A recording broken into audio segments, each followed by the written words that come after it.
গোকুলনগর গ্রাম পঞ্চায়েতের 1 নম্বর ওয়ার্ডের ঘটনাটা ঘটিত শুক্রবার রাতে 9টা সাড়ে 9টা নাগাদ মৃত্যুঞ্জয় সিনহা নামক একজন ব্যক্তি আমার বাড়ির পাশে বাবাকে বেধড়ক মারধর করে তার রাস্তা তৈরি করে দেয়নি বলে থানাতে মামলা করছি, থানাতে মামলা রাখিনি। কোন থানা? ফটিকরায় থানা। তারপরে বাবাকে ফটিকরায় হসপিটাল থেকে কৈলাসহর রেফার করে আমরা 2 দিন ধরে কৈলাসহর ভর্তি আছি। ফটিকরা থানা কি তোমরা মামলা রেজিস্ট্রি করছে? না। তোমাদের লিখিত কি রিসিভ দিছে?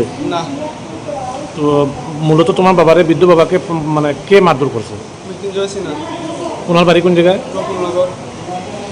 তোমাদের বাড়ি গোকুলনগর গ্রাম পঞ্চায়েত কত নম্বর ওয়ার্ডে? 1 নম্বর ওয়ার্ডে। তোমার বাবা কি করেন? বাবা কৃষি কাজ করে, মানুষের বাড়ি কাজ করে। তো আমরা চাইতেছি ন্যায় বিচার।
লংতরাইয়ের গুঁড়ো মশলা হোক বা সর্ষের তেল, আমার দেশের প্রোডাক্ট, দেশের স্বাদের আনন্দ। লংতরাই রান্নায় তোমাকে চাই।